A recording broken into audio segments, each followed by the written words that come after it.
Awesome. Yeah, because a few friends can't make it tonight, so they'll appreciate the recording. Yeah, that's I just found the recording today and I was like, oh cool, I couldn't come last week, but I can still listen to the discussion. So I thought it was great. Okay, I good. didn't listen to it yet, but I will. Awesome. Yeah, I'm going to listen to it again and take notes. Nice. Nice. Well, yes, welcome everyone. Esoteric Book Club on Meditations on the Tarot and the Empress card. Well, I'm your host, just kidding. Recording. How was the reading for everyone? Overall impressions, yeah, high view perspectives first before we get into the nitty-gritty. I just finished the High Priestess, so I haven't gotten to the Empress yet, but I'm caught up there because I've just been working and then I got sick, so I'm catching up, but curious to see what y'all say. Glad you're feeling better. Yeah, me too. I didn't take my own advice, and so I didn't read a little bit at a time, and so therefore I'm only about halfway through this chapter. Yeah, I'm a little better than halfway through, but I was really wrestling with this chapter, and you know, I was just too. wanting to argue with the guy. Same. Yeah, I was too. So I had a lot of well, really, I don't, you know, comebacks, and they should have that somehow available as a function of this. I just wanted to, yeah, I had a lot of stuff with this chapter. That would be a great use of an AI algorithm. I mean, Like recreate the personality of the book, of an author of a book, so you can actually have a conversation with them. That would be awesome. Anyway. It really did, but unfortunately it would also presuppose that the author was static with their views at the time they wrote the book, because they could have had completely different views or more insights by the time they died, or later written a book. Like a lot of people write books that completely contradict their earlier works, and or like you'll hear someone being interviewed and the interviewer will say, well, what about this book you wrote 10 years ago? And the person is like, I don't even remember that. And I've done so much since, and it doesn't, you know, like, don't pay attention. So that's also, it's, yeah. Yeah, no, I agree, but you just have to do that with the awareness of that too.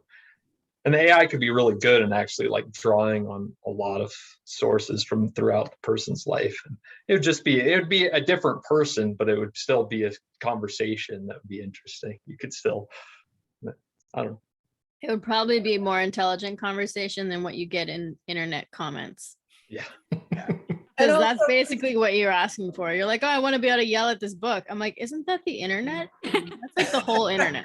Well, and it also would presuppose that they've got the voicing better for AI, because the uncanny valley thing with AI voicing drives me insane. Like I can't listen to it for more than this sentence.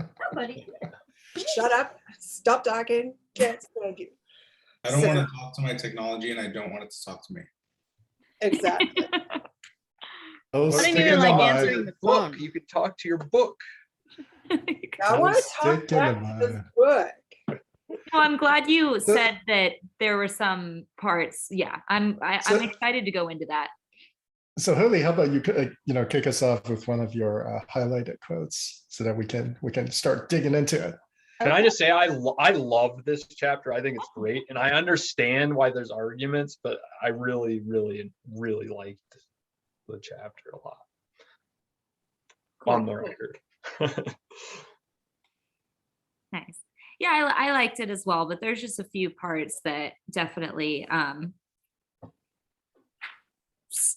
question marked me. Like I had quite severe question marks next to a few things.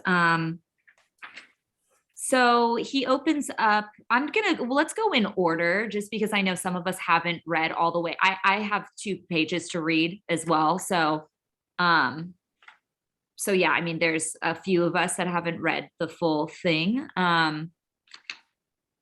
So I think he opens up talking about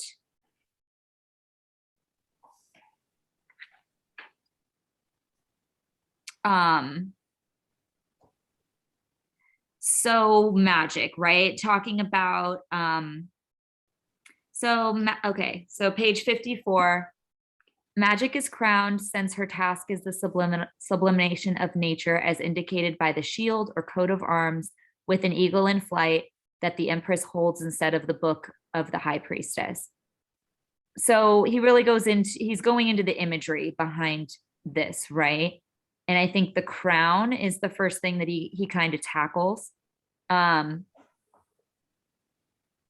believe this is where he gets into the layers of the crown, right? And the realms, where the High Priestess, he said, had 2 and this one has 3. Opposite. Other way around. Okay. So someone describe that, because I think I might have misunderstood what he was getting at there, the 2 versus 3. Well, it's like if you look at the picture here, let me hold it up. You can see this has 2 levels. Whereas if you look at the High Priestess one, she has 3. Okay.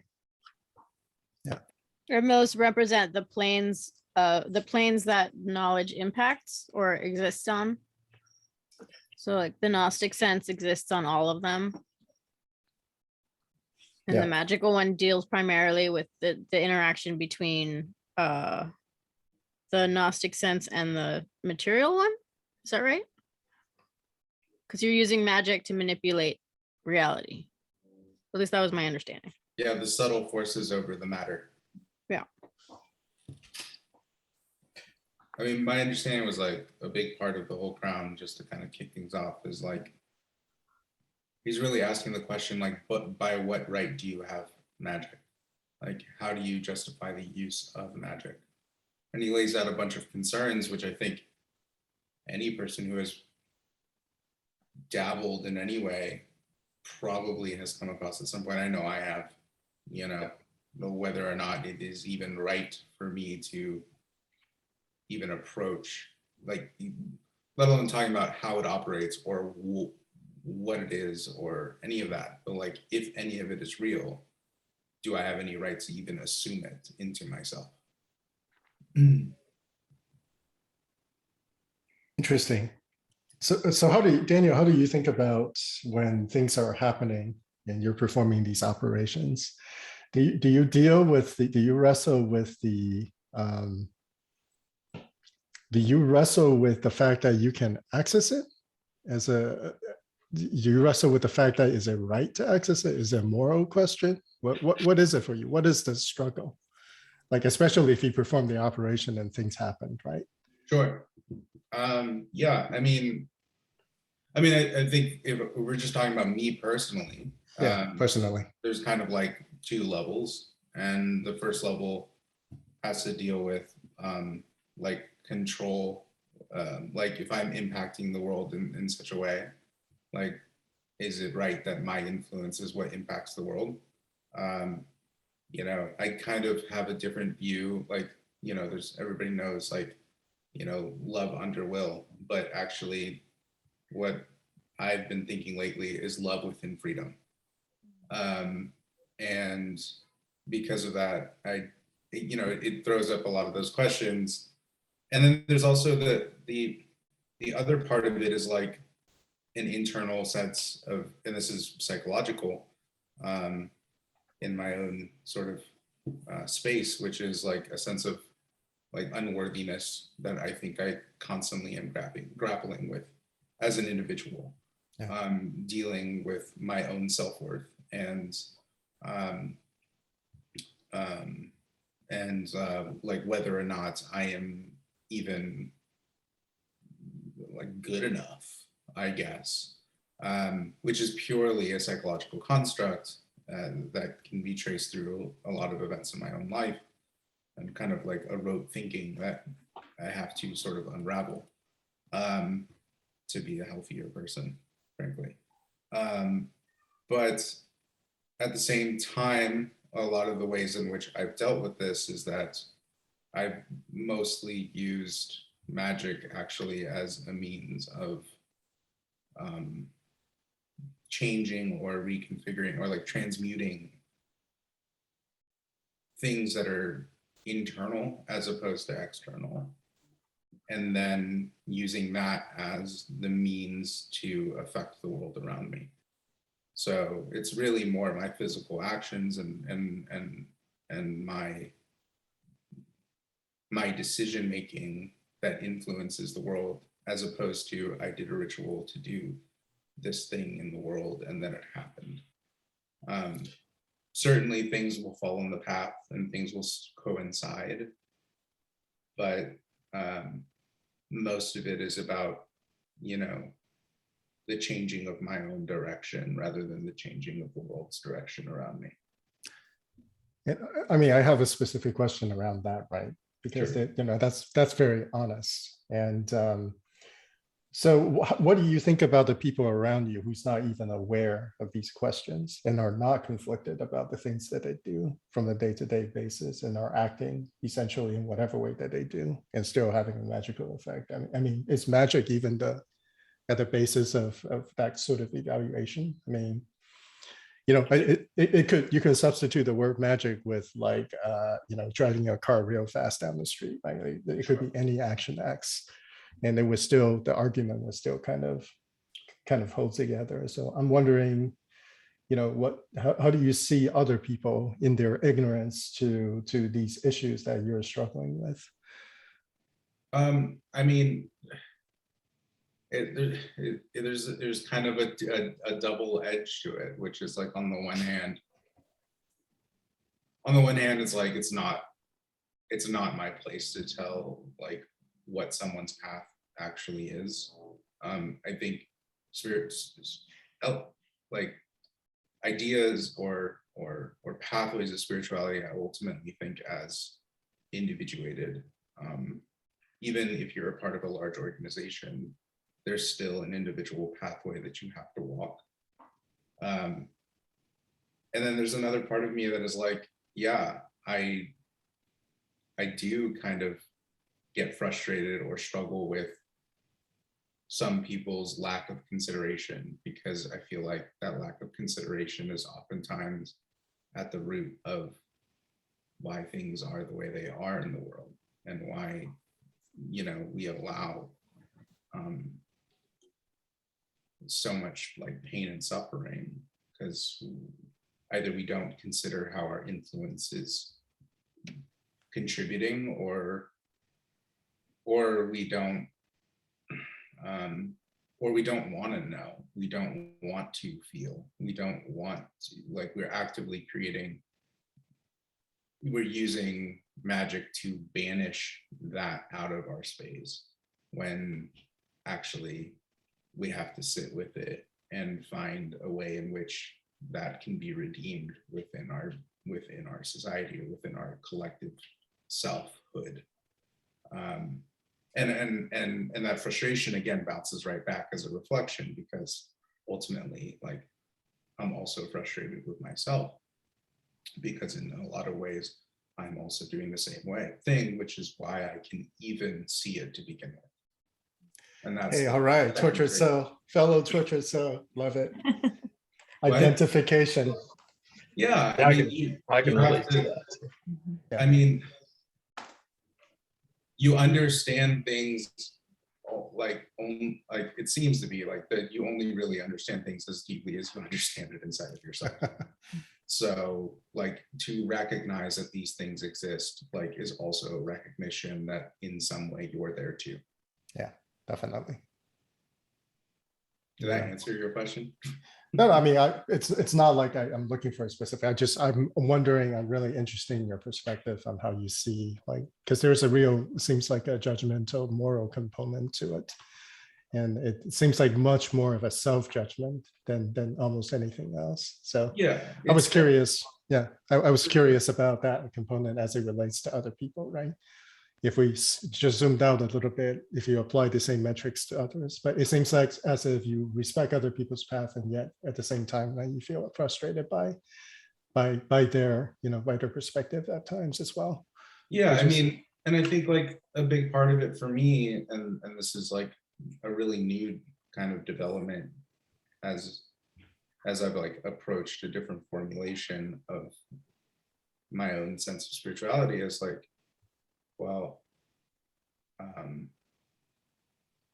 like there is an urgency. There is an urgency to suffering. There is an urgency to like restorative forces in the world. But at the same time, there's also a sense of like, oh, this also just doesn't happen in the time frame that you think. Like you kind of want everything to happen right now, but that's just not how this whole existence thing is going to be operating. Mhm. And so there's like the simultaneity of the urgency of your actions now, but also the larger arc of where things may be going. I think that's a really interesting stepping point for this idea of the difference between the sacred magic and Yeah, me too. like, right, he doesn't use the word profane magic or whatever, but I'll use it. Is that it is like like magic in the sense of like what he talks about science in this book, like the destructive nature of what science has done is like, that's like magic that's urgent, like we got to do this now to change things now, versus like sacred magic, which actually takes time, I think, and actually takes like some serious discipline individually to get, and it can't go wrong. It's not destructive. It actually is life and life force and the life of nature, which is slow transformation for the most part. in our human perspective, it's slow. Yeah, I mean, we're so consumed with like human time scale, and Yeah. and of course we're human, but it's interesting to reflect upon geological time scale, or even like Deep time. plant time scale, or even like whatever an elemental time scale might look like, or whatever. Like, it's interesting to reflect upon that, because if we assert that those things actually exist, then they're on an equal playing field to the human time scale, even though we centralize the human time scale as humans. Well, since we're kind of on the subject, the longer I practice, the less I am certain of the concept of timescales and now. So my definition of nowness always is changing, and it changes sometimes by the day. And I feel like a great deal of this practice has modified greatly the flexibility of the concept of the now for me and what that implies. So to make things happen faster, right? It's entirely without meaning when you're living sort of in nowness, because now is it's kind of doing this kind of stuff, and it's I find those time fixed Western time concepts become more and more useful only in the sense that we can talk about things objectively. We can agree on a certain meeting place or time, right? That's useful, and it's function. But outside of that, right? Outside from a functional perspective, the experience of now and time has really shifted for me greatly, and my understanding of time has greatly changed as well. Yeah, almost as if time is a illusion that's necessary for function, much like language is an illusion necessary for function. We created it so that we can use it in some way, so that we can accomplish something we otherwise couldn't have done before, or couldn't have done very specifically before. I want to go back to the two level of the crown, because he, well, first of all, the three types of magic. There's divine magic, there is personal magic, and then he outlines sorcery, are the three kinds that he sort of are drawing a contrast with. I find that to be extremely fascinating because those are also aligning with the three chapters that we have read so far in some ways. I don't think completely, because in chapter 1, he described the magician in a way that seems to indicate that there is deeper levels to sorcery, as he's calling it. Although I'm not quite sure he's using sorcery to fully describe the magician card as well either. I think sorcery is very specifically here being described as elemental forces, or being the instrument of elemental forces or unconscious forces. Right? I find that to be a very interesting evaluation. He also ties that quite a bit in this chapter to the physical and natural realms.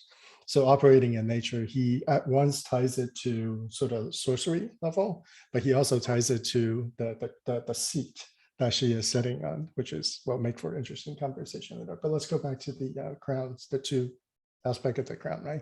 Which is divine will and human will in complete concert. Mm. And I think that is the authority of the, why is it that you as an unworthy human being, right? Which is totally untrue. It's a myth we're telling ourselves.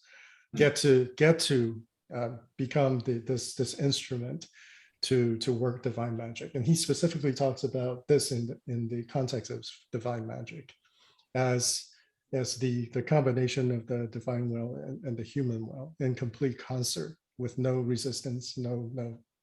It's essentially a direct conduit to essentially affect the world in that way. So I found that to be extremely interesting in the way he contrasts that with the 3-level tiara, as he calls it, on the high priestess. There's definitely some, some deeply embedded sort of leveling concepts, like kind of the kinds of concepts you find in science sometimes that's really annoying, like at the evolution of the Homo sapien as being the, penumbra of the evolution on the Homo sapien, on the Homo like genus, the entire genus, as if there is this kind of step progression towards greater success because we're still around, when in fact it's way more complicated than that. And I find this is embedded deeply throughout this chapter. And it's not a surprise because this is a heavily, he's moving into the divine realm. He's talking about it in his spiritual religious point of view. And did you guys have problem with the religious aspect, the spiritual aspect, or the spiritual religious aspect, as it is tied into the psychological aspect as well for him? Which one of these did you guys have the most problem with for those of you who actually had a problem with this chapter? Well, this was this was one of my problems, and I got really hung up in this because he's talking about what you said, just to being a direct conduit of divine will and everything. And I know that I have talked before about this being sort of my own aim with magic and just cleaning all that crap off myself so that I can be that. But Cody just talked about he's listening to this huge podcast about philosophy. Well, I have gone down a little rabbit hole myself, and then he's on QAnon and this whole crazy conspiracy theory stuff, and how it's sort of become like a horseshoe. And so you have new age spirituality wellness people and the far right, and they're almost merging into one. Yeah. It's terrifying. So many people I know have turned into complete lunatics. I can't even. Me too.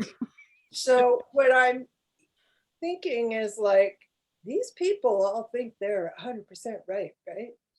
And God Almighty, the stuff that has been done on this earth because people think they are a direct conduit of God. Sure. How do you know? No, I mean, I think it's one of the most legitimate questions. I mean, I kind of, as always, right, I like to take a functional view to that, because if you're asking, like, how can you know something that's essentially unknowable and completely subjective? And we can only talk about damage in the objective because we have to agree on what damage is, put some metrics around that, and say that is damage, right? And once again, then all of the prejudices around damage comes in, like time frame. And because all these people are making all these mistakes, quote mistakes, which is another objective agreement between all of us that are talking, right? Or we come to some kind of agreement about what all of that means. Then we're really in some way, right? Because this is, if this chapter has said anything, it just from the little bit that I've read, halfway through, it seems to suggest that freedom is actually highly valued, which means that these people are right in the same way that you are right, which is to say they get to do what they want because maybe, and we can't see that they are, they're actually accelerating the pace of change, right? The pace of evolution. Well, that's one of their goals. Yeah. Especially the Silicon Valley tech bros. It's like, let's the just tech bros drive this whole thing right into the wall, smash it, and then we can start over. Yeah. That's one of their Hasn't that been the tune of lunatic fascist For- wannabe emperors since for time everywhere. immemorial? That's right. Pretty It's much. just- every villain in every movie ever told. Yeah. Ozymandias. Yeah. Yeah, I mean, Somebody who wants to make the choice for all of us, right? Yeah. But maybe that is right for where they're standing, a completely valid expression of what it is that they're doing. Of course, if you're reading a little bit deeper into the chapter, right, he's talking about whether doing so, right, you're actually really connected, or whether there are things that you are experiencing or you are doing that's part of the fall, as he describes it, right? Completely valid way of modeling that, which is all of the evils that we ourselves have created in the world. But in the same sort of argument that he's making about the devil, all the demons and the errant spirits and possession and all of that stuff, it could be just are all our creations. They're enslaving all of us, which completely agrees with the devil card, right? Everything that it suggests is that perhaps that is also part of the plan, right? That is also part of the equation that is providing us the kind of feedback that we need to move the ball forward, right? Because I cannot imagine a worse world to live in which everything is not really changing all that much. Having said that, it's a little terrifying as a human being that's alive at the present time. But that's also part of it, right? What is it that I am scared of? Like, it's coming to terms with that, really getting clear about that. I think it's a huge part of my personal work, for certainly.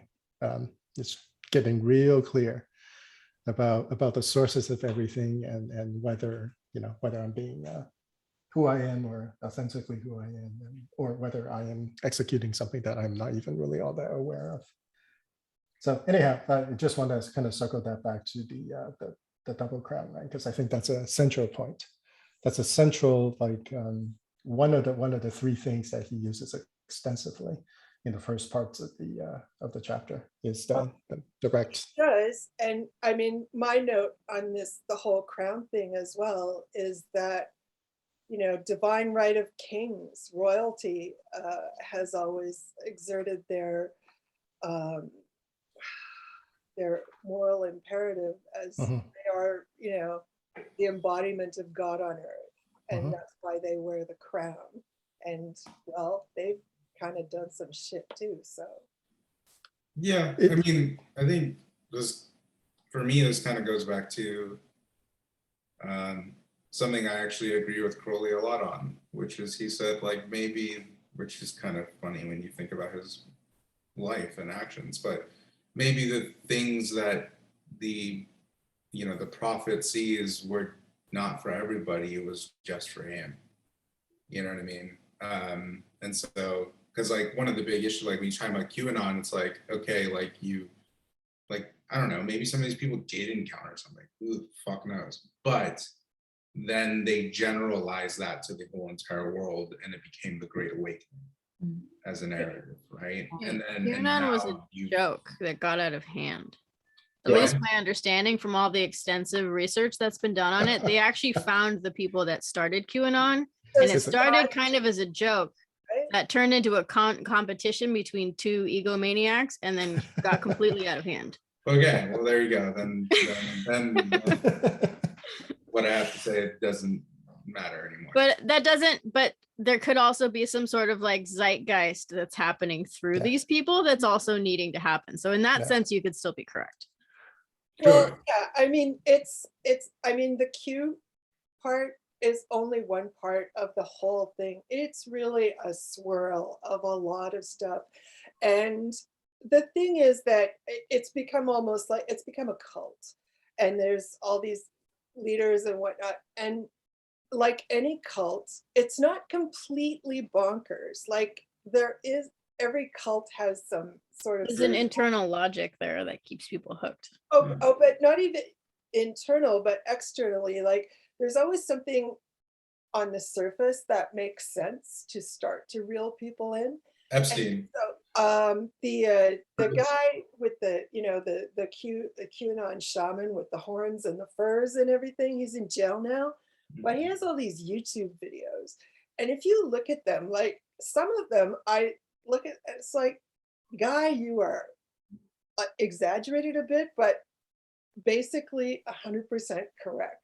But then you keep going, and it's like, well, you know about how the only solution for this is like violence and killing all the people, and it's like, yeah, you tried that. How did that work out for you?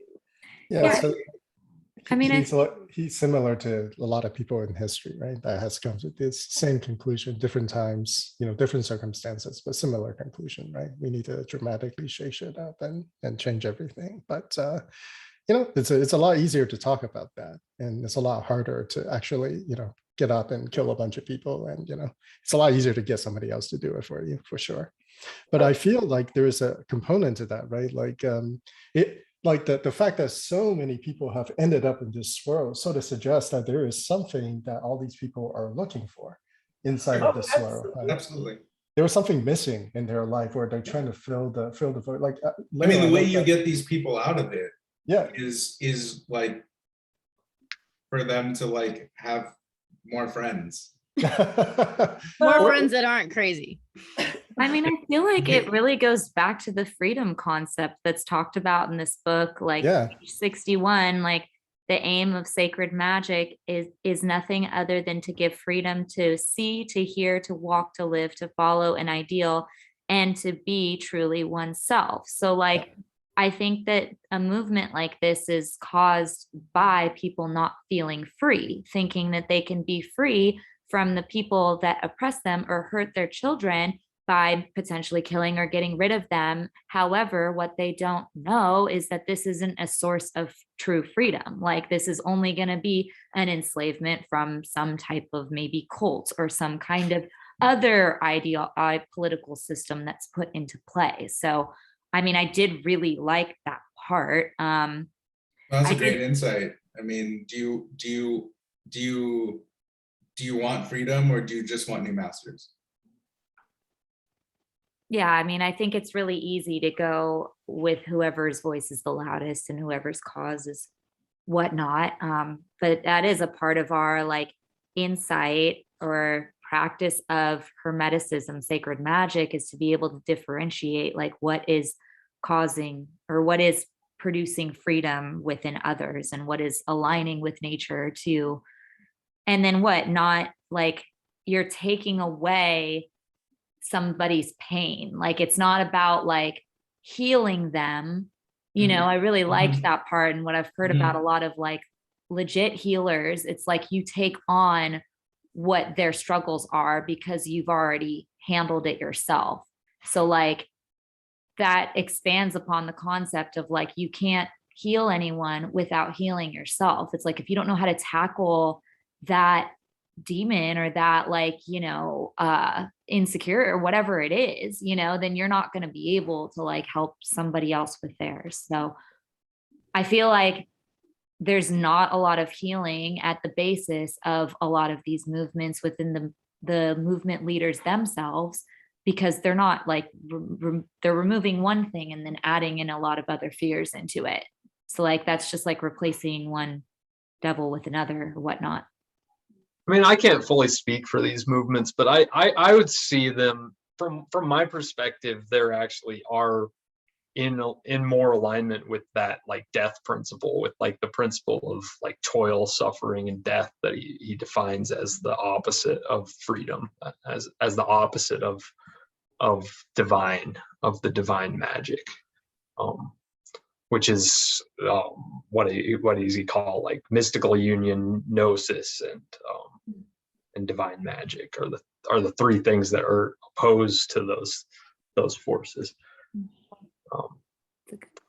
So from my perspective, those things are just that. They're like they're caught up in suffering. They're caught up in toil to like do something, to toil, to suffer, and then like caught up in like fixating on the permanence of things rather than the impermanence of things, of the life cycle, and which is death, which is how I think Tom Berg defines death in this book.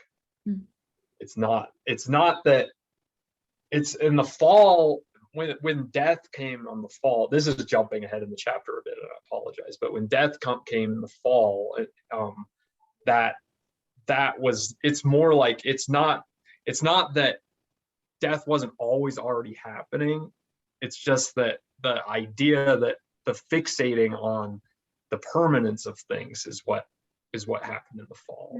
This is my interpretation, where like and this is a very like, maybe I'm bringing too much of Buddhism into it, but it's actually, it really resonated with that part for me. But it's like life, the life principle, life and magic that's like rejuvenating and lively is magic that doesn't fixate on the death part of life. It fixates on the regeneration of life, the cycles of life. And he backs this up pretty well. Like he contrasts like the atomic bomb, which is using science, using that magic in the service of destruction and death, versus the atomic bomb of an acorn, which is like an explosion of life. And that's the miracle of divinity, is like that you work in the service of that and not in the service of the other. Yeah.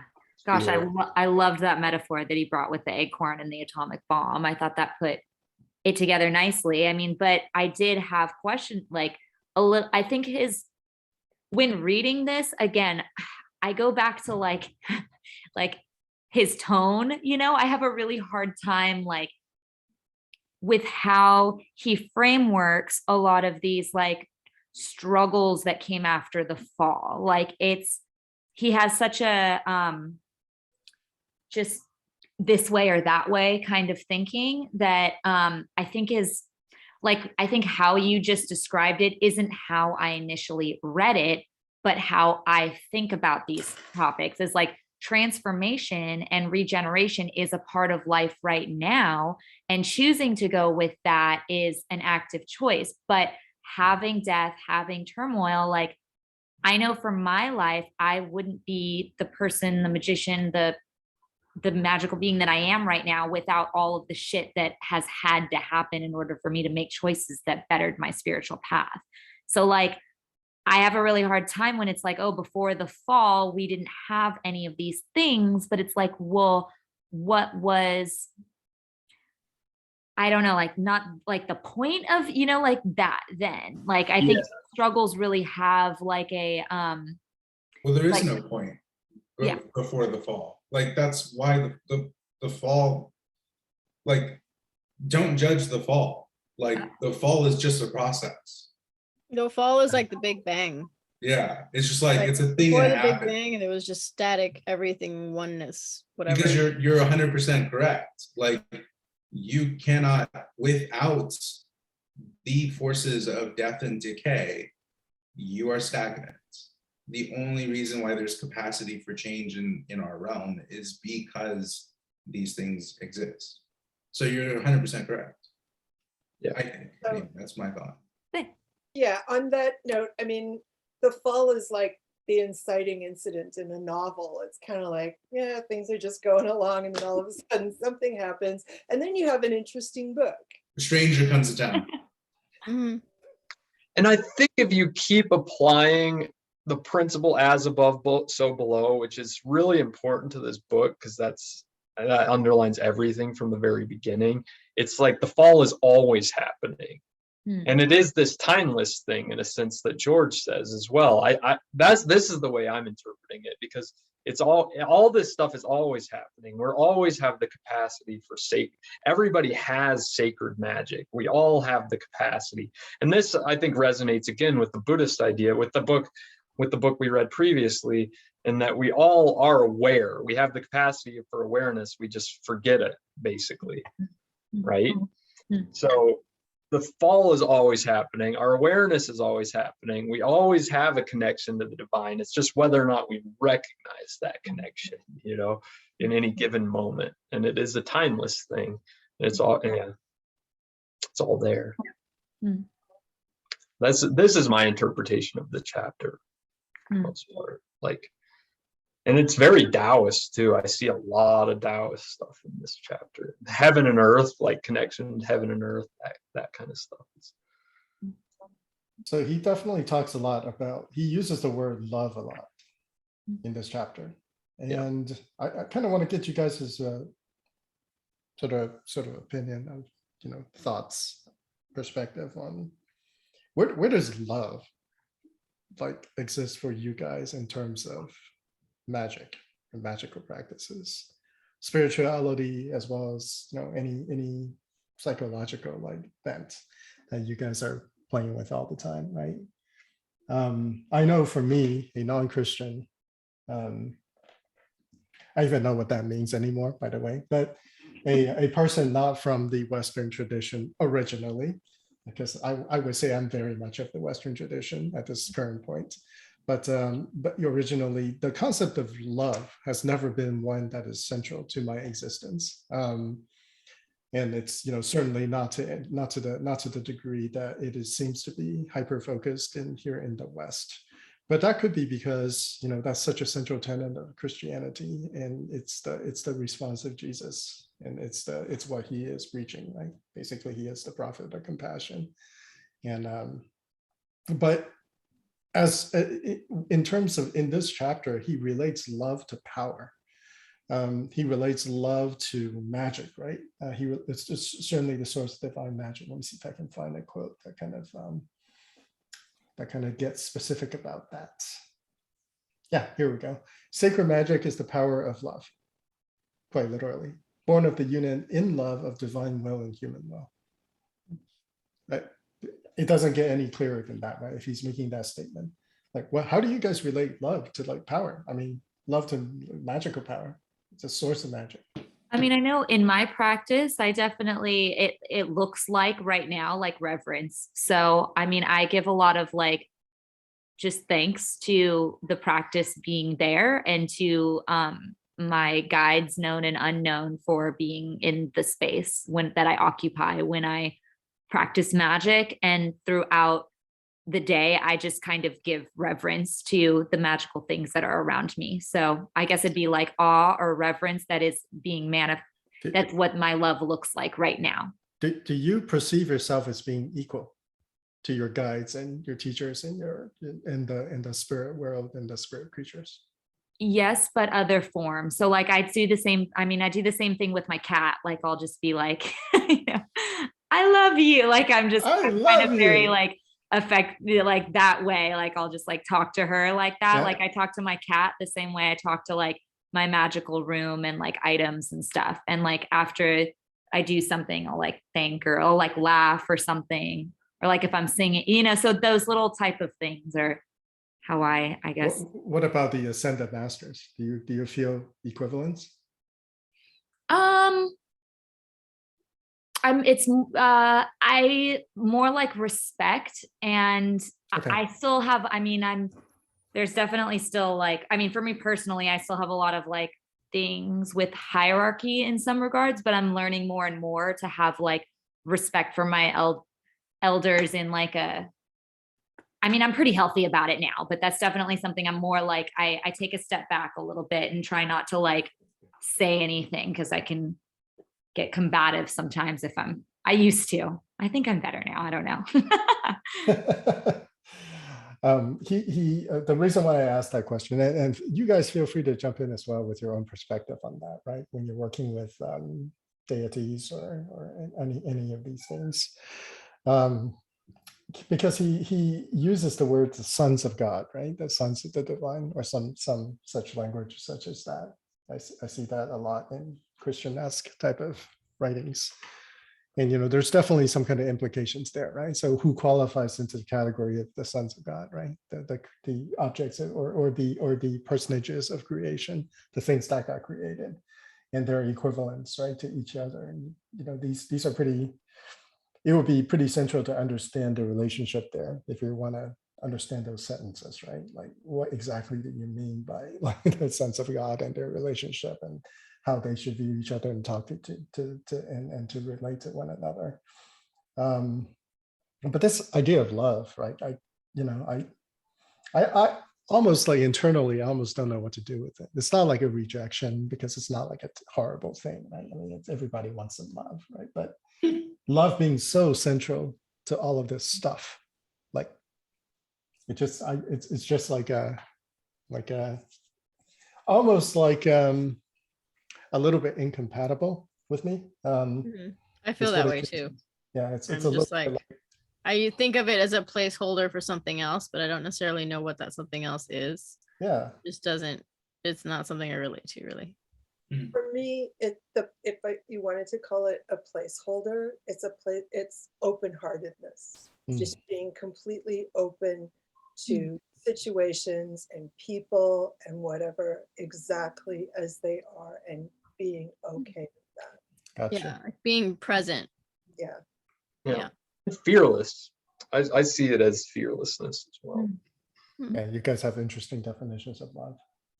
From an Okay. experiential, and I agree with what Cody and Irene are saying, both actually, and actually it relates to what I'm going to say pretty heavily.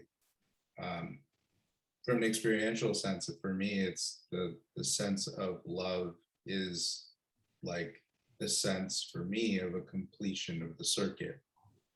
If I don't feel the sense of love when I'm doing the work, then I'm not really in contact with anything. That's been my sense. Gotcha. Huh. As it relates to work. Yeah. So, when dealing with like an elemental force or an angelic force or whatever, if there's if that circuit hasn't been, then it's like, I'm just talking to myself. There's nothing there. And you can, in the book, you can contrast that with like, and I felt this too. I feel like it's true, like through my experiences, it is kind of contrast, that gnosis contrasted with toil. And I think this is what Daniel reminded me of, is that like love, gnosis, like is that like direct reflection of God, right? Which is that love connection, that like spark between the divinity and the human being that creates creation, makes creation. But and that connection is like connection, to me, that's connection with nature. It's like being out in nature and being, and like Irene said, open and like connected, feeling connected, feeling like alive. And that's the opposite of toil, right? That is like, and that's flow. It's like flow states, dancing on the dance floor, doing whatever. For me, it's dancing. I love that. I love what you're saying. Actually, it reminds me of a short story that I'll tell. I was with my brother when we went. He lives by the American River. We went to the confluence where two rivers meet, and we were swimming. And I was just like sitting on the rocks in the water, and I looked up and I just like put my hands in the air and I was like, we forgot. I just yelled that into the canyon, like, we forgot. Because at that moment in time, I felt truly alive. Like I hadn't felt in maybe months and months.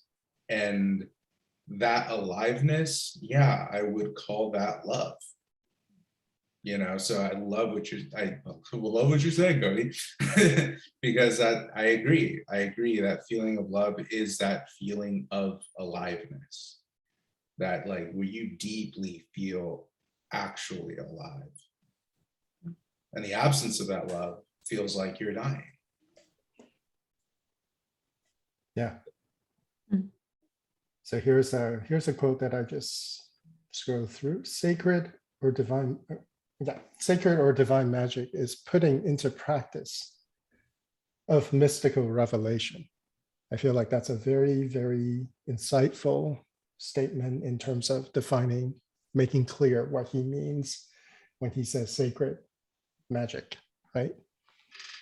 It's an expression, it's literally translating that mystical experience into a set of actions here on the earth walk, right? Here on our plane of absolute affect, the things that we're supposed to be doing in our level of consciousness as well as our level of existence, right? Actually doing, acting, causing things to happen, right? Setting into motion sets of events that will cause more changes.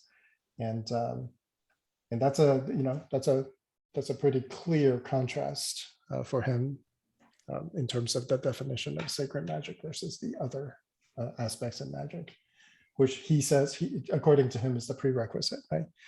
Those things are prerequisite to sacred magic.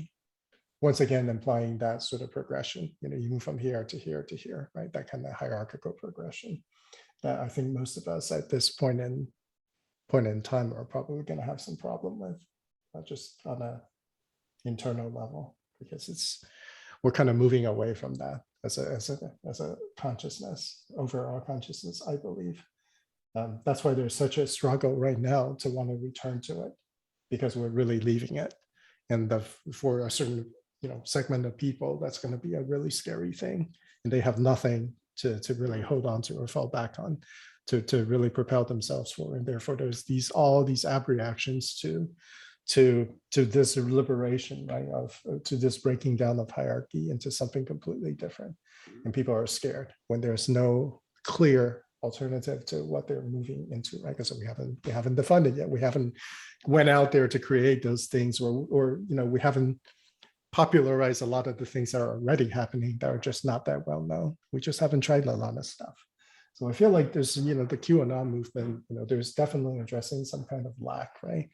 And it is also, I think, a reaction against this moving away from this hierarchical structure that has done us okay for a few thousand years, but I think we're really starting to break a lot of the foundation of that down to build something quite new. I think we kind of have to. Yeah, interesting, huh? Well, that kind of leads way into what he describes as the great work, right? You're saying, and he goes into that more at the end of the book, and probably in the last few pages that I didn't read too. So, I mean, I think Cody and Daniel, you two probably know more about this, but like, maybe a good question for everyone is like, how do you define your great work? Or because that's just such a popular magic term, and it is a great way to describe like the enlightenment process in the West is like completing the great work. So what do we, I don't know, what's everybody's perspective on that? Or we could give out some things from the book too.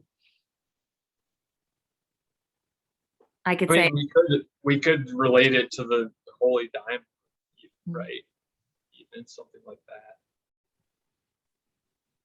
Yeah, I feel like that's a part. I think that's like connection. That'd be more like what I think that's like what George was saying, right? Like the connection of your will and the divine will.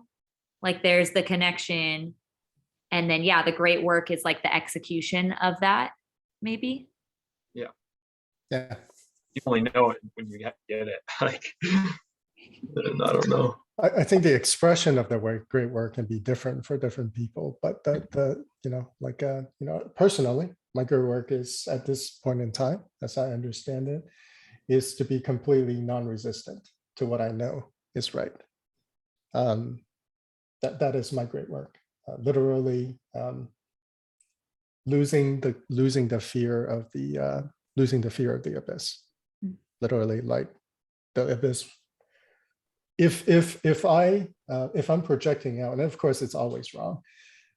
If the work continues, right, I think the abyss will literally be a thing that just looks like something, and you just walk right on top of it and walk right through it. Whenever there's no longer a fear, because you no longer doubt, right? You no longer have the fears of uncertainty. You just do what you know. There's no longer distance. Literally, you are in union, right? Things are flowing, and it flows right through you, and there's zero resistance. You're a superconductor of energy. You're a superconductor of the currents that are happening, and you literally are doing exactly what you need to do at exactly the right time, all the time, to really reflect, to really play your part in the current, right? In the work, in the overall work that has absolutely almost very little to do with you, although you are absolutely a critical part of it in your own way, because there's nobody quite like you. Yeah, for me, that is the definition. I believe that's the question that you originally asked. Yeah, that's a tough one. I totally feel that, George, and I have really hard time having faith in that concept, that idea that can be possible at all. I mean, I don't think there is the perfect, right, execution. I think the great work is the continuous work, where you're increasing the scope of the work, and you're erasing the boundaries around the work, and you're always striving. You're always striving to ever greater degree of superconductivity, as I like to say it, right? You can be a somewhat poor superconductor today, but you're striving to be, an even better conductor, right? And you're striving to act more, to be out there, to doing things, right? Not because you want to do things, because you have to do things, because you want to do those things as well, right? The want, the must, and the haves, they all lose their meaning as individual concepts. They're literally one and the same. I mean, it comes, you do, right? There's no distance between will and action. And for me, that is a good working concept that I can kind of abstract around right now, around the great work, because I think it gives sort of conceptual and theoretical, as well as a working concept of that. It ties it all kind of together neatly in an abstract bowl. To quote the book, page 68 says, "The great work is an ideal, is therefore the state of the human being who is in peace, alliance, harmony, and collaboration with life." I mean, I feel like a lot of, it's interesting. I feel like I'm in between, George and Cody's answer a little bit when it comes to, because you still live an earthly life when you're in this state, so there's going to be things that happen that are going to be considered not divine or mistakes or whatever. And I guess it's just like navigating in those situations in peace, alliance, harmony, and collaboration with life, which I guess maybe separates the states or not. Like, it's more about like how you respond to things that are outside your control, maybe, or things that, or your perception of what those events start to look like. I don't know if I'm making sense, but You absolutely are. Okay. You absolutely are. Yeah. Yeah. Definitely, to disagree with people, you're making a great deal of sense. Okay, because I I feel think that's been my hang up with it, is like, how do you live a perfect life as an enlightened being? But I don't think that's the point. I think it's the perspective around those things that change. Yeah, I think we use those words to describe those, as properties or end goals of the state, like peace and harmony. But we have concepts around that. Like, do you really understand what peace means? Like, is peace a steady state? Like, for you, do you feel like it's something that is like a place that you go to, like a level that you reach, or is peace really like a process, right? Something that continuously is shifting, or even does your concept of peace translate when you have lost all fear of like whatever is happening, right? You're just you're just acting, right? You're literally in the flow. Like I feel these concepts are really do kind of prevent people from people get hung up with the technicalities of these concepts, almost as if the concepts, the words themselves, describes something in their mind that is not representative of, as you progress in the path, not really representative of the overall experience. I mean, I think you would be at peace if you're in union with God at all times, regardless of what is happening. You're being burned at the stake, you're at peace, right? Like you feel the divine presence, right? You're in awe, like continuously. You're still nothing anybody is threatening to do to you really matters, because you see the big picture, right? Like, so these terms, I feel like it's almost like operating with some kind of concepts that are going to lead people astray. I see this a lot in physical practices, and where people are looking for the signs of progress, where they're continuously asking the teachers like, hey, I'm feeling this sensation, is that correct? Am I making progress based on that sensation? When in fact, none of that matters. Like, it's completely irrelevant what you feel, because you might feel one thing, to that person might feel, and somebody might feel nothing at all. It's completely irrelevant to the work that you're doing. So these concepts serves as barriers, and they're unnecessary. So because of sort of the kind of thinking that we do these days, which is just kind of objective, like, but it's kind of fuzzy as well, because we don't, even between all of us, we don't really agree with what those terms mean, right? Even here, when we're very close in terms of our communication, I'm pretty sure we don't agree what those terms means. So I feel like it's kind of like that language sort of ideal concept, like barrier that has to kind of be transcended in some way, shape, or form, as you know, as you continue on your journey, whether you transform those concepts or make them irrelevant completely. I think that helps people back. That's my opinion on that. I was just going to throw something out here, as someone whose name literally means peace. I actually did some reading on the background of that, and the Greeks, as I recall, had some interesting ideas about peace, and that peace was kind of a be careful what you wish for bargain, because yeah, you can have peace, but maybe the price of peace is that a lot of things have to be repressed and stuff like that. It's a long time since I read that, but Yeah. peace is a bargain. It's not as easy as everybody thinks. When And it could, you give up things, like you can have this very peaceful existence, but what do you have to give up to always be at peace? And to, like, it's very peaceful to live by yourself, but then you miss out on just living with other people. I mean, that's taking that big concept down to something really small. Yes, it's very peaceful for me to live here by myself, but sometimes I would really like to talk to somebody. But then if you have somebody around all the time, it's not always going to.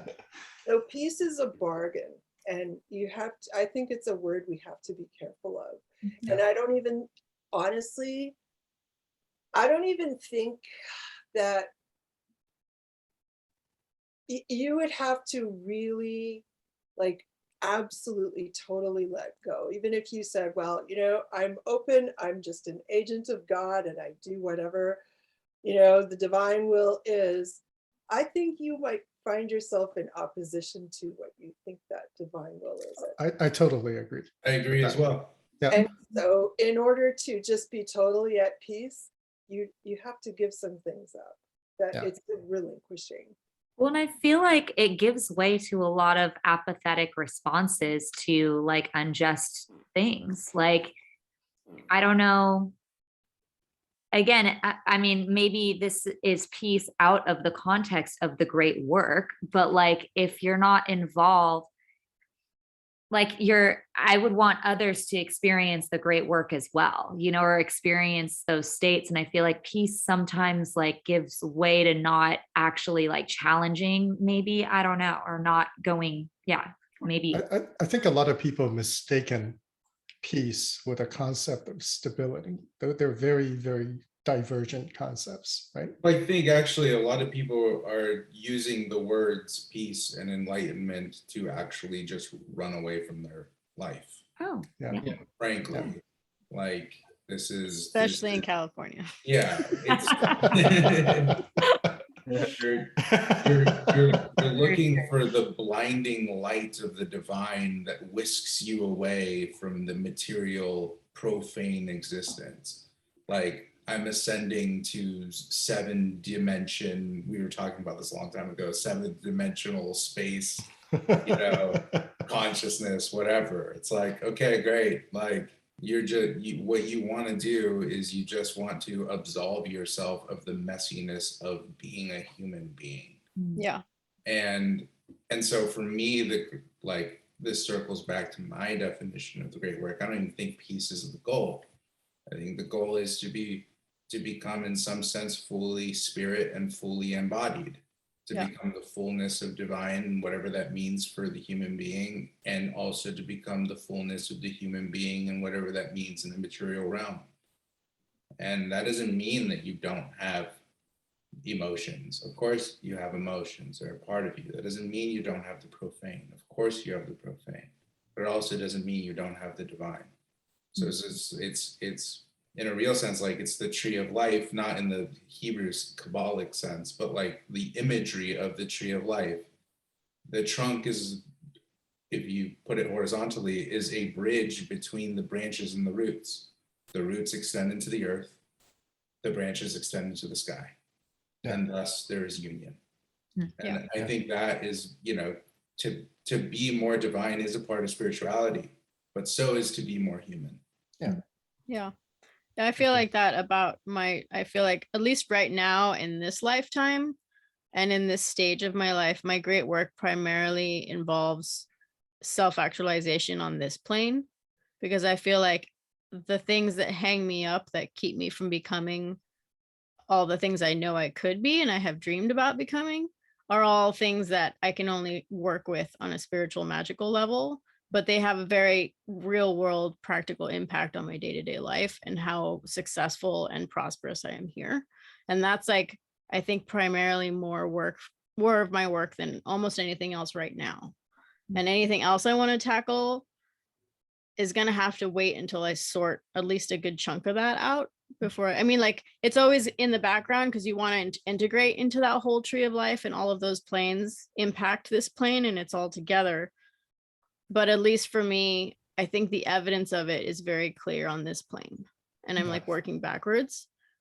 That might be partially because I'm like a double earth sign. So I'm like so grounded in this plane that like this is my working field. that like if the work I do here reflects back the other way, versus some people are like way more astrally based and they work in the other direction, at least right now. And that may shift as I figure some stuff out. Yeah. Right there with you, sister. Yeah. Snake going back up. Yeah, and it's like it's a two-way street and they're all valid. Like wherever you are on that ladder is valid, and wherever focus you have in a particular lifetime is, whatever it needs to be. Yeah. I like how he talks. Oh, I was going to change the subject. Okay. No, go for it.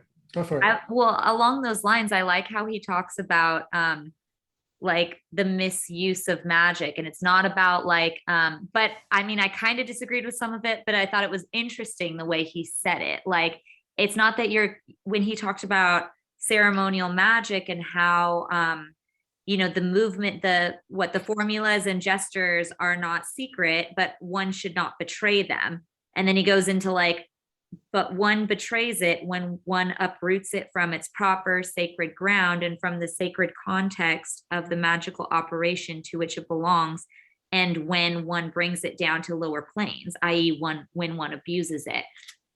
I kind of liked that actually, when it was like you can still talk about these like these concepts and these secrets, but like, I mean, but then he's like, but only use it for this. I don't know. But it's like, I like to be responsible because I'm using this for my great work. So like, it makes sense for me, but I mean, like, I don't think it's wrong to use it to bring this stuff down to lower planes all the time. But I do think you need to know the power and like respect what type of concepts you're bringing down and how you can manipulate people based on that and hinder others' freedom to do their great work. Like for my great work, this makes sense. Like, because that was always a hang up of what does it mean to keep silent or to be secret? It's not about not sharing these things. It's about practicing active silence, and having reverence and holding that space for yourself. And just those two concepts is really like, he's cleared that up for me a lot in these past few chapters. So I'm grateful for that.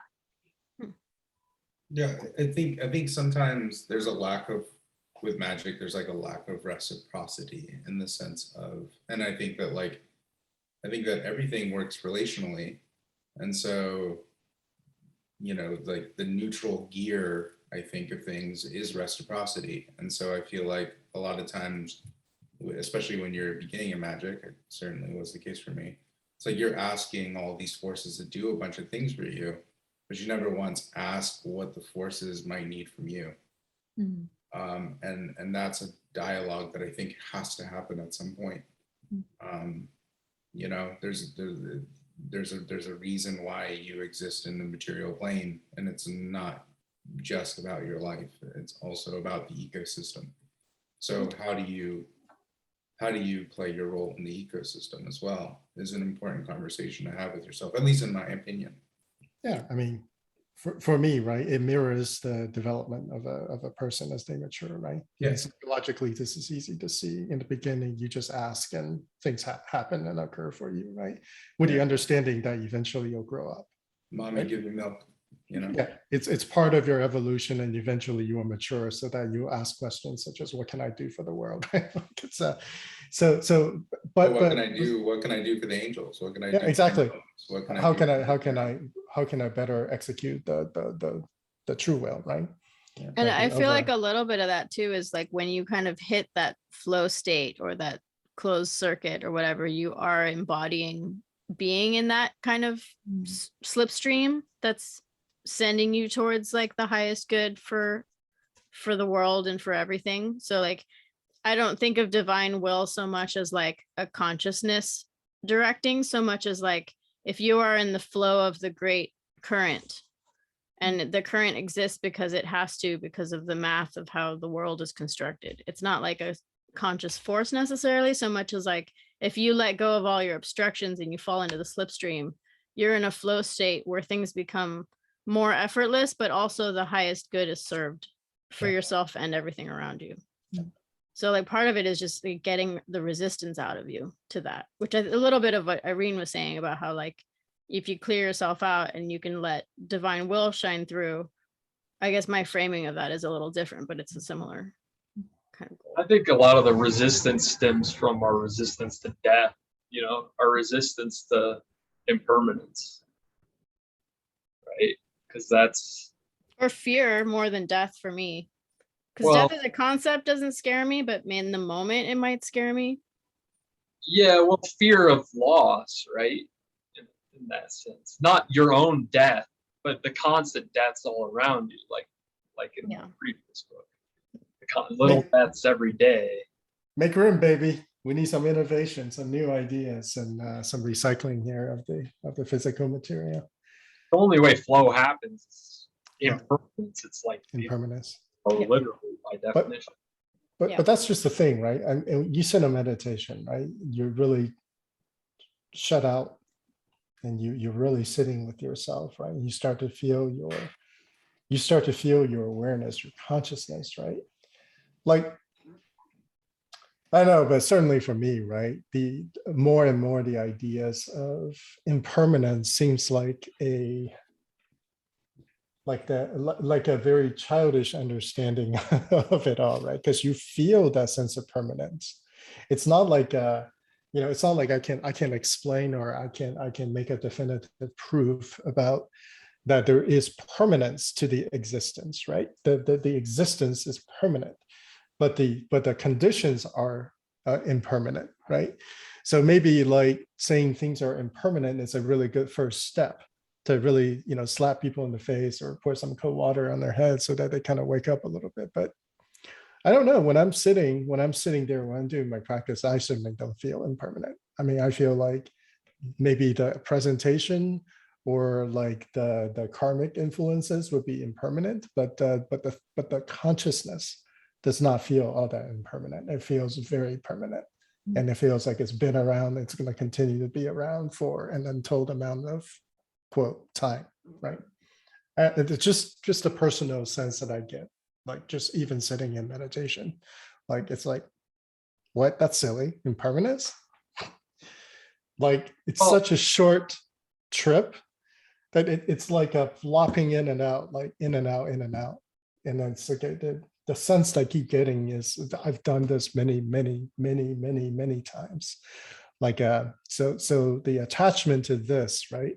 It's kind of, it feels almost a little bit silly because you've forgotten, like kind of like it feels a little silly, right? Well, I mean, I think you're onto something there, George. And I in my studies with some Buddhism, very lightly, is like that sense of impermanence is actually a really early step in the process. So I Yeah, think, it's a step. but also like, yeah, like once you're there, then you can kind of see the wholeness of consciousness itself. Like that's a later step. But what was I going to say there? I kind of lost my train of thought there for a second. Because you have to like first deal with like all of the stuff you think are permanent in order to find the thing that's actually permanent. Right? And the best way to do that is to be like, oh, it's all impermanent. And then you can start like, okay, well then let's throw this thing out and this thing, you know what I mean? Start cleaning. Yeah. I mean, it's the attachment to things that are the circumstances that are actively impermanent, of this place. Whereas, like, I think what George is describing is the permanence of absolute consciousness. Yeah, I think that's what I'm hearing. Yeah, and I think that's absolutely, that's what I get from Buddhism too, is that yes, there is this consciousness that is eternal, but where it goes, that is impermanent. Yeah.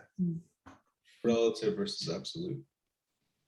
All that talk of alchemy, right? The filtering of the gold from the self. They talk about, well, what's the gold? Well, the gold is anything that is not permanent, that doesn't go away when you die, right? So that's alchemy. So that's about as close a match as to some of the Buddhist concepts as you can possibly get. So the goal of alchemy is to discover the permanent part, and to really clearly define the things that are going to go away, and really not to obsess too badly or too much about all the things that are not going to be hanging around all that long, right? Not to say you should, actively be destroying those parts of yourself, but to say that, maybe you shouldn't give them that much importance, right? And naturally kind of gives you a proper vantage to see how you should value something, right? Or maybe in some case value it more for its impermanence. Yeah. Or enjoy it more, right? While you're here, instead of worrying so much about it going away. Well, it will go away, right? But you have it now, so enjoy it, right? Why can't you enjoy that as well? And that's that's one of the things I hate, which is why being human is so important to me, because it's like, I hate it when people are saying like equate impermanence to unimportant. Yeah. Or equates illusion to unimportant. Yep. It's like, well, time is illusion. It was like, well, but like time, that kind of matters to me right now. You know what I mean? My experience in time matters to me right now, which I'm not saying you're saying that, George. I know you made the qualifications. Or another one is like, well, death is an illusion. And it's like, yeah, okay, well, to tell that to the mother whose kid is dying of cancer, that death is an illusion. Like, good luck, Like, hey man, Heaven's Gates note that. Death is an illusion. We're all going with the spaceship. Yeah, we're all going with the spaceship. Let's do it. We're all gonna Let's meet Jesus put in on the our spaceship. Nikes and let's do it, right?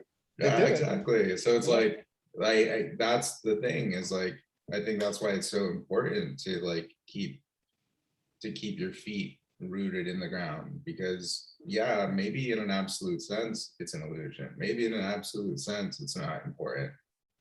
But in the sense of being a human being, which is terrible and beautiful at the same time, it's quite important because it's agreed. going and it's gone. That's why, as someone who dances, I love the dance metaphor, because on the dance floor, the music is clearly like impermanent. It's just happening always. And if you get into the total flow of it, and you're totally feeling it in your body and just totally moving with it, like you're in that flow, and in the concept of impermanence or permanence doesn't matter. You're totally fully enjoying it, the thing. And that's kind of like in or out in nature, swimming in the water or whatever, like you can float in it. And that's like, and the creation is beautiful and awesome, and it's not an illusion at all. It's just, it is it. You kind of disappear into it. Yeah. Yeah. The mystery. Have we talked about his concept of temptation? So I guess like evil spirits and temptation, and I mean, do we want to talk about that? I mean, what he said about psychology is basically right, by the way. What do you mean? What did he say about technology? No argument. He's like basically like all these demons that everybody's talking about were rediscovered in psychology as like neurosis of obsession, but they're the same thing. I was like, yeah, okay. I'm cool with that. Right. Our own creations, I think. What I liked how he said, like, temptation is their only weapon and presupposes the freedom of he who is tempted. So like they can like hold on. Yeah, they don't really have like, it's no one's, they've never deprived anyone of freedom. They just tempt into that. So I thought that was really interesting when it came to resolving some of those, or understanding how to transform that energy to be something that's more beneficial in your life. I mean, I kind of already knew that, but it's like, it's interesting to think about it in a temptation way and in a like resolving that current way, I guess. Well, I think there's two things here, and I'm not sure if everybody will agree. But like one thing might be that total freedom is also total accountability. So that's one thing. And then the second thing might be that, oh shit, what was the second thing? It's late. Something to do with the nature of evil. Oh, the second thing might be that you can't actually know good without first turning to evil. Like you have to actually, like, I'm not saying acting out of evil or choosing evil necessarily, but like to actually face the devil and to actually face, like, because there's a lot of people who will try to cordon themselves away from that, like just stay away from that. The temptation never enters within the field because you just constantly are pushing that thing away from you. But I'm not sure that you can ever really truly understand or move towards the good unless that thing has already entered the field and you have worked alongside it and understood what it means to you and what it is to you. Those are the two things which I'm still thinking through. Yeah. But those are the two things that I thought of from that part. I think it goes along with my second favorite quote of this chapter, which is resist the devil and the devil will be your friend. I really liked that, you know? I like that too.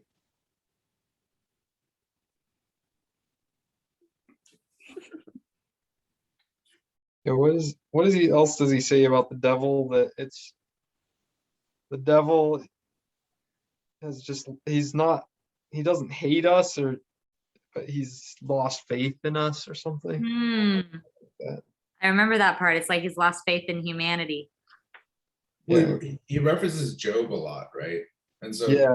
like, so part of the problem here also is because we have to consider that he's like not a normal Christian, which means he probably doesn't think the devil and Satan and Lucifer are all the same being.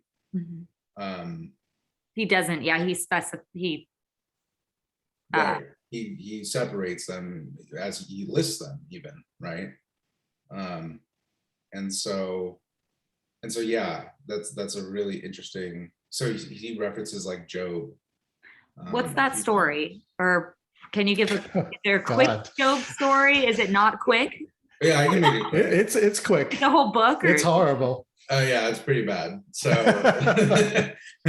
Job, which interestingly, some people argue happens before the Garden of Eden, which I don't know how that works, but okay. So Job is basically this guy who like he's like has like a really great life, and then Satan, which translates to like a judge. Basically, it's like some sort of arc of God that is judgment. Basically, like tells God, like, well, he only believes in you because he basically has no faith in Job. He's like, he only believes in you because you gave him a really great life.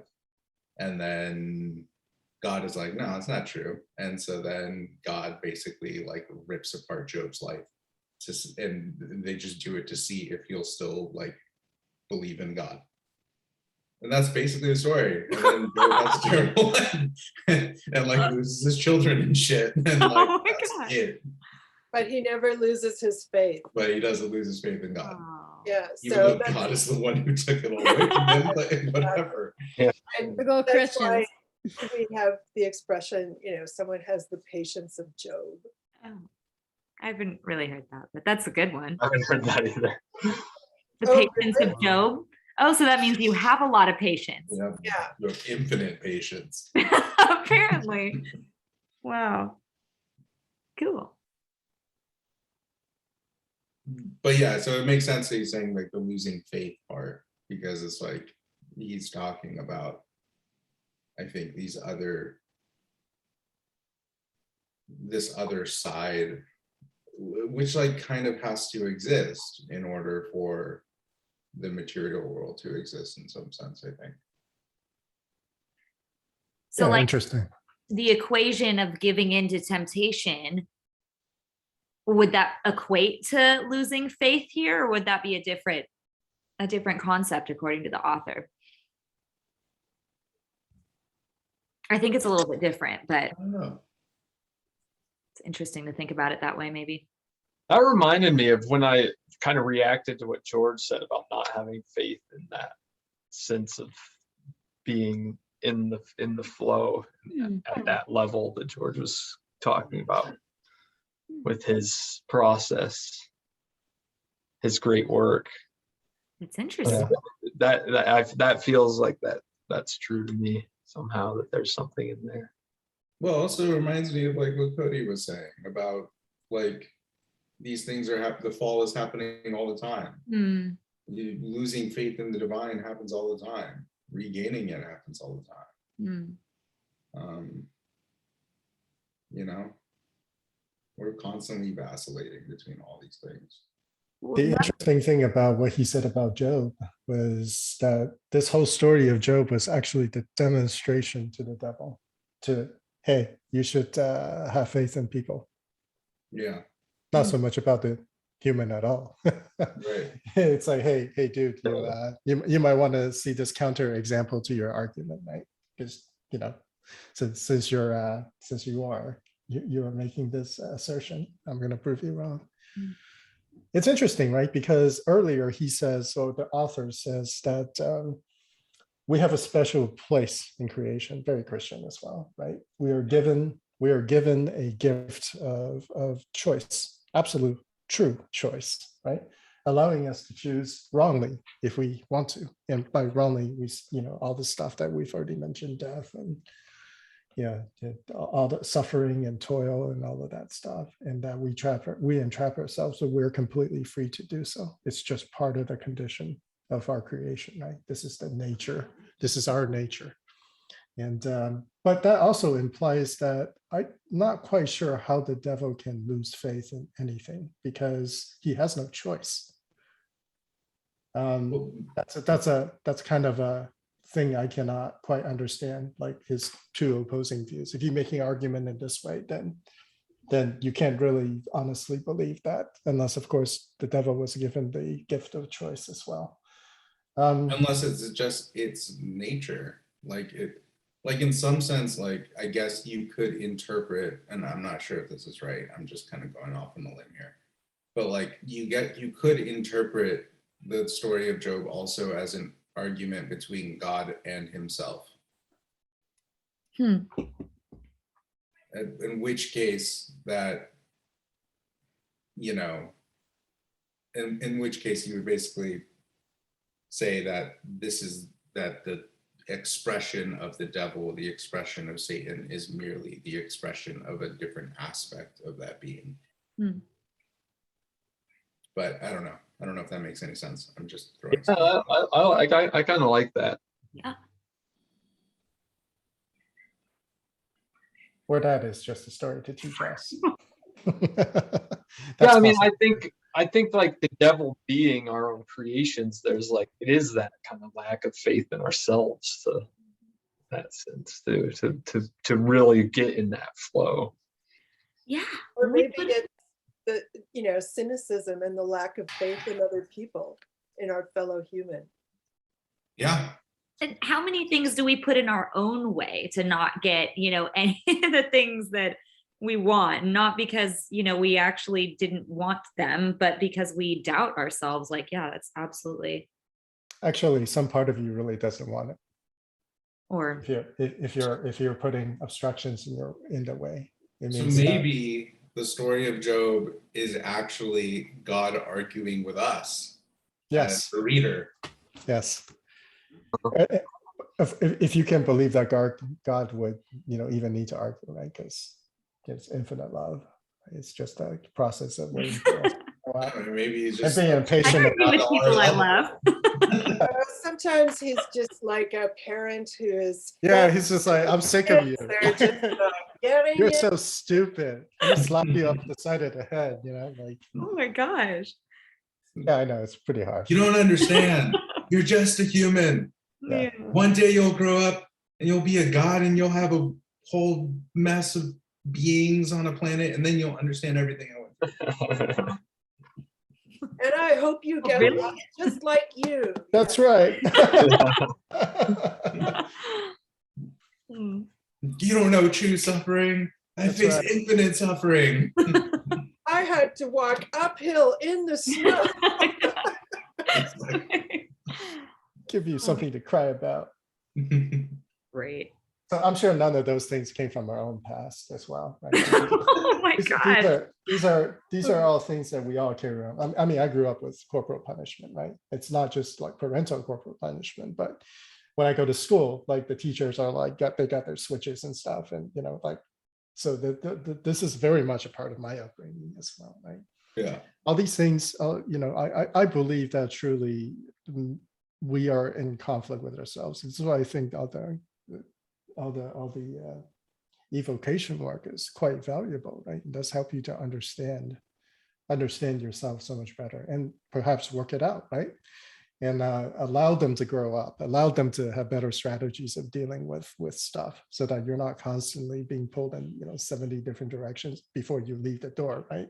When the world pulls you in 20,000 other directions, there's no way to accomplish anything when you're constantly at war with yourself. And I mean, huge part of manifestation is all about that, right? You kind of squeeze them out by focusing on that one singular thing, but it doesn't work that well. It won't work forever either. So at some point you got to integrate. Yeah, at some point you gotta go in there and dig in there and really like try to restructure, right? Reintegrate, restructure, like elevate, make them grow up a little bit, and grow grow out of those ineffective strategies that you adopted so long ago, right? I mean, personally, right, I have strategies that, like go back to infant times, like just being a complete dick, like being a complete like infant. When things don't go my way, right? I had to really work with that for years and years. Really try to, grow up a little bit in that aspect, right? Because that strategy no longer works. Like imagine that at work, like, you don't get what you want, you throw a tantrum. Like, People do all the time. They're usually like, called yeah. CEOs. So Yeah. go to a hair salon. Usually that's the boss's job, freaking out and acting like a toddler. Yeah, that's right. Daily. Regression. Or the client, Yes. it's in advertising, it's known as throwing toys from the stroller. I'm just throwing toys from the stroller today. That's awesome. Yeah. My daily hairdresser boss. Yeah. Yes, but you're so much better prepared now to deal with all of that. Yeah, no, personal. Yeah, I'm able to Oh, like yeah. help the other assistants now because they're going through it. Like, he's like, Are they freaking out? one assistant, and I'm like, okay, They're so like, now it's we gotta keep the okay. boundaries here. You'll survive to the end of the day, I Yeah. promise you. Yeah, that's all good. It's easy. Yeah, it's easy on my end. Everything just bounces off me and flies right through me. I'm like, oh, did I do something wrong? Okay, Yeah, sorry. yeah, cool. Fix it. Sorry. Well, happens, Yeah. Shit. I look forward to talking more about the devil when we reach the devil card. Yeah, Me too. I What is like that? to preface it. 12 chapters or something still. What is devil 15? Yeah, it's 15. So Yeah. I think he's made allusions to it already in here, Mhm. saying, Yeah. talk about more about this later. Yeah. yes. Yeah. The problem of evil, right? Is that what he's saying? Yeah, I'm really excited for that too. Yeah, I mean, I want to know a lot more about what he thinks about evil and how evil interacts with the world and us. Because I think it's a topic that really is not talked about at all. Really? Except to like, not really. It's like, it's really like, it's pinned into like two different directions, really. Either pushed aside, or it's like, well, how could you have a God that allows this to happen? It's like, I don't know. Yeah, I think that though, I mean, that just goes back to some of the stuff that we've talked about before. Like, it's a very immature understanding of existence, and everybody wants to go back to the Garden of Eden where everything is happy and lovely every day, just dying of boredom instead.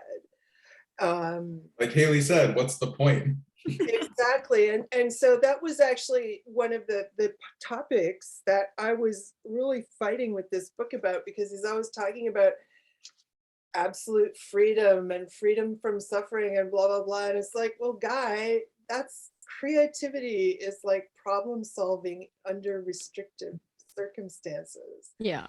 And so I don't even know how he thinks you're going to have more creativity with more freedom. Yeah, if anything, it's just the opposite. It's like I'm never more creatively paralyzed when I have too many options. Absolutely. Absolutely. I mean, and creativity loves restriction. And to quote our old friend Leonardo, he said that small rooms, and it's metaphorical, but small rooms focus the mind. But in a large room, the mind just floats all over the place and just bounces around, doesn't get anything done.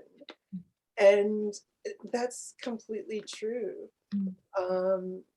Creativity only works when there is restriction. And to sort of extend the little room metaphor, I mean, I was talking about this with someone today, so that's why it's coming up. I mean, Jack White created the White Stripes with a plastic guitar and a drummer who had no rhythms. But he said that worked for him, and he talks a lot about creativity and restriction and how he puts fences around himself because that's the only way he knows how to do it. Maybe they are suggesting the freedom to choose any restriction that you like, right? You might be restricted Yeah, the because you were freedom to forced set your into it. own parameters. Yeah, exactly. Hey, Yeah. I want to work in this way, and I want to only work with these 2 colors, but I chose those 2 colors, so as opposed to I only have 2 colors to work with. Mm. Yeah, But maybe even- that's what they're suggesting. If it's extra, like if you think about regional cuisine, is all about restriction. It's because people came up with all these dishes because this is the only ingredients that they had. But now that we have, like, you can go to the store and buy any ingredient you want any time of year For now. for now. No. There's, I don't know, is there so much creativity going on, or is it just kind of like Recycled. multiplying? Yeah, What- it's all fusion based now. Yeah, Yeah. What we need is Martian cuisine. God. We need some distance. We need some separation, and definitely a lot of restriction in the kind of materials you have to work with. Martian I don't cuisine. know if an assortment of foil packets full of dehydrated powder counts. That's as right. cuisine. That's right.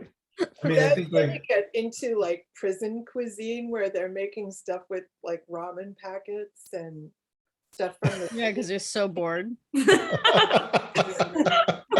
this is a thing. Like just Google prison, jail Nice. cooking, and it's just wacky. A lot of ramen packets. Actually, that sounds like my cuisine. Day to That's day. also known as nerd cuisine. Yeah, well, sorry, I can't deny that I'm, College not the most giant nerd ever. Okay, on a karmic cosmic scale, it's an interesting question though too. Sorry, I'm taking it back to freedom. Like if you were to choose what type of struggle, I mean, this is presupposing a lot, but like in terms of the reincarnation argument associated with karma, like if you had the ability to choose what struggles you went into so that you still have the freedom of like having autonomy over your situation, but still, I mean, again, some people think that's how it is. And then this is, I think that there's been like we're restricted in some of those freedoms of having like actual like autonomy over what you're supposed to go through in this lifetime, and we see a lot more injustice. This is where I get into like wacky thought a little bit, or just creative thought of like what could potentially be, is there are restrictions based on lives not being able to go through their karmic thing to move into what's phase is next. And so that's like a interesting middle ground of what you both are saying, freedom and restriction, It's like failing a grade. They make you repeat the grade until you pass. You can't just be like, I pass. They're like, no, you have to learn stuff. but also like you have autonomy in that equation. So it's not so like, yeah, or I don't know. but I also think it's also like, I think there's different layers of perception here. Like I don't agree with necessarily like the statement that of like freedom is like, well, I chose all of these things that I wanted to be in my life. I think there's a very real sense of like there's duty here. That there is I don't understand it as a mortal being, but there is a direction. There is something that's going on. And if there is a sense that there is reincarnation is a true thing and that we do make choices about our incarnations, I think there's not just a sense of what do I want my life to be, but I think there's also a sense of I have a duty to perform certain tasks and be a certain being. And that influences who the person will become. So I think there's that as well. It's not just freedom, it's also the other aspect, which is accountability. That's very true. Mm-hmm. Yeah, which brings us to the truly interesting definition of evil that I have heard, which is you live your life not having lived at all. That's true evil. That is one of my most favorite definitions of evil. You haven't done anything. you wasted. Yeah. Wasted potential. You wasted a lifetime. It's something that is precious, but you decided to do nothing with it. And so that's true evil. There's the urgency. Yeah, so why wait? Go out there, fuck shit up. Which has always been my I'm a philosophy. QAnon, just kidding. Out there, fuck shit up. Yeah. Go out there and just fuck shit up. Should I close? Any final thoughts? I feel like we're wrapping up. Yeah, I think we've reached a good spot. Are we gonna keep doing 1 week per card, or do we want to like stretch it out a little bit maybe, since this material is so dense? It's up to you guys. I'm down for whatever. I'm fine with whatever. I mean, there's a lot of chapters to go through, so that could potentially mean that we're like Talking doing about this this for 2 quite a years. while. But 2 years to get through this book, but I'm you good know. with that, though. You know, it's like really getting to But know this- these guys. I find, this material just sparks so much sort of ancillary discussion that that's not something I would really worry about. I feel like Yeah, we I- should. What, Cody? I like one chapter every 2 weeks. Yeah. Okay, Because let's keep it I have a moving. lot, personally, I have a lot of time because I just I don't, but or in my I'll life figure where it I have a lot of time on my hands. So if it's more than that, I don't think I could even stick with it. out. Well, no, I was thinking I'll less. Like finish the doing, book. I was thinking doing like one chapter a month, but that may be too slow. So. Yeah. That's too slow. I feel like once That's way too slow for me. one I would every finish the 2 book. weeks. Okay, let's just keep doing what we're doing. I mean, it's a dense book. I feel like Daniel said this. I know Britannia said this the other. It's something that you would want to like go back and look at. Yeah. I don't So- think this is a one-way trip. No. So, No way. so It's nice though. I think it's Circuit. Just it's kidding. great that we're reading and then we're discussing and I think that the reading and the discussing of this time is gonna just be like a foundation for me to like come back and see what's up, with new eyes and new perspective. So that's the way I'm treating it. Yeah, definitely enjoying not only the text itself and just it's really great. He almost is a little schizophrenic from chapter to chapter, but I love the discussions that we're having coming out of these readings, or even if we're behind, we're still having really great discussions. So I'm loving this book, and I don't mind at all taking the time to really digest it. One chapter, one card every 2 weeks just seems like a good pace. I think it really sucks though if you fall behind because it is dense and therefore it's that much more troublesome to try to catch up. Like Leo, you don't have a lot of free time, so. And if I wasn't trying to do my taxes, I think I could manage. TurboTax, man. Like you just enter some numbers and next thing you know, you got a refund. So. Well, yeah, it's not that simple. Uh-oh. It's my business taxes. I know. Business taxes suck. You have to do the quarterly thing. It's finals month, Lale, so I feel you. Yeah. But I'll catch up. Don't worry about me. Cool. And yeah, this book also, like, you can read the Emperor card before, I think, and go back to the other one if you want to later, just FYI. So if you do want to skip the Empress, you did hear the crunchy gist of bits, it. So, Yeah, yeah. we'll see. Okay, so the Emperor in 2 weeks. I'll do my favorite quote from the book to close. Page 58, love is active wherever it exists. It is everyone's vocation. It is no one's prerogative. I really enjoyed the quotation as well about the sword, the flaming sword guarding Eden. Do you want to read it? Do you have it? I don't have the quote. but, Okay. I don't know. It's a weapon not of destruction, but of creation. Ooh. Yeah, I'm in complete agreement with that. Yeah. Actually, I mean, that's a very like Promethean take, right? yeah, it's a life affirming weapon. Yes. I like it. Good night. Sleep well. See some of you tomorrow, maybe. See some of you next week or 2 weeks, Sunday or 2 weeks. Okay. All right. Bye. Bye. all. Bye. You guys.